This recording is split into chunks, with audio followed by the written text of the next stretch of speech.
Voilà. Je vous propose donc quelques détails justement sur cette conférence ou ce colloque qui se tient actuellement au ministère de la Jeunesse et du Sport. Là, je rappelle que justement en ce moment se déroule un débat ouvert avec les jeunes sous les auspices des ministres ou des ministères de la Culture et celui de Waqf, ainsi que des représentants de l'Azhar et de l'Église. Nada Brahim, notre collègue, est sur place. Nada, bonjour. Oui, Dena, bonjour.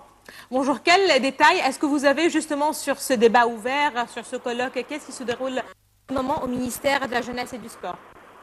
Oui, Dena, comme vous avez dit, je me trouve maintenant au siège du ministère de la Jeunesse et du Sport. Oui. Et dans quelques instants, la conférence va commencer. Cette conférence est tenue sous le titre de Dialogue ouvert et vision nationale. Cette conférence, bien sûr, s'inscrit dans le cadre des recommandations annoncées par le chef de l'État, Abdel Fattah el-Sisi, durant la première conférence nationale tenue à Sharm el-Sheikh en octobre dernier. Cette conférence va rassembler les jeunes avec ses différents segments et aussi les représentants de l'État, soit les ministères, les représentants de l'Azhar et les représentants de l'Église égyptienne. Aussi, il y aura un nombre d'experts et des responsables du Conseil national des femmes. Aussi, il y aura des membres du Parlement égyptien qui sont chargés aux affaires des jeunes. La conférence va être assistée par, bien sûr, le ministre de la Jeunesse et du Sport, l'ingénieur Khaled Abdelaziz, aussi le ministre de la Culture, Hilmi Namnam, et aussi le ministre des Waqf, Dr Mokhtar Gouma. Bien sûr, la conférence va jeter la lumière sur plusieurs dossiers et plusieurs domaines très importants qui s'intéressent les jeunes. Bien sûr, une opportunité pour eux afin d'écouter les jeunes, de les aider à s'exprimer et à présenter leur vision, leur opinion, leurs solutions concernant les problèmes survenant dans les pays. Comme je vous ai dit, une discussion très importante qui va réunir les jeunes avec les représentants ou les responsables de l'État. Les jeunes sont présents avec tous ces segments, soit des étudiants universitaires, des jeunes des partis nationaux, des journalistes. On voit tous les segments qui sont présents et dans quelques instants, la conférence va commencer. Très bien.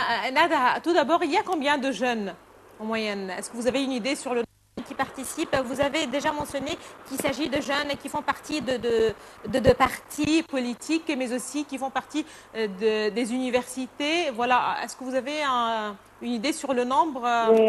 Oui, je n'ai pas eu le nombre fixe, mais le grand théâtre du ministère de la Jeunesse et du Sport, si vous pouvez le voir sur l'écran, je vais dire.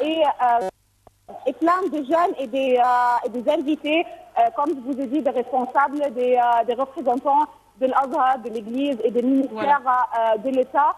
Le nombre, c'est très grand. Nada, c'est un débat, donc très bien, c'est un débat qui doit se poursuivre sur toute la journée. Est-ce que c'est prévu que les discussions continuent demain aussi, ou justement c'est aujourd'hui? Et aussi, quelles sont, voilà, si c'est une voie ouverte pour les jeunes pour s'exprimer, est-ce que vous avez une idée sur les sujets que les jeunes aimeraient bien aborder? Oui, c'est une discussion ouverte, c'est un dialogue ouvert qui va discuter un nombre de dossiers concernant les libertés, la crise économique. Aussi, ils vont discuter le rôle des médias et l'enseignement, le développement politique. C'est plein de sujets qui vont être débattus. Et bien sûr, cette conférence, l'importance de cette conférence n'est pas seulement pour les dossiers, mais pour renforcer le rôle des jeunes, pour écouter ou bien les projets présentés par les jeunes dans tous les domaines et dans tous les dossiers qui concernent le pays. Très bien. Nada Ibrahim, je vous remercie. Merci beaucoup. Voilà, à présent, on enchaîne, ou plutôt on continue avec l'art. Et justement, retour au Festival de la chanson arabe. Comme je viens de vous le dire, cette soirée animée par le grand chanteur Hani Cheikh, elle fait partie justement du Festival de la musique arabe. Et là, je rappelle que ce Festival de la musique arabe a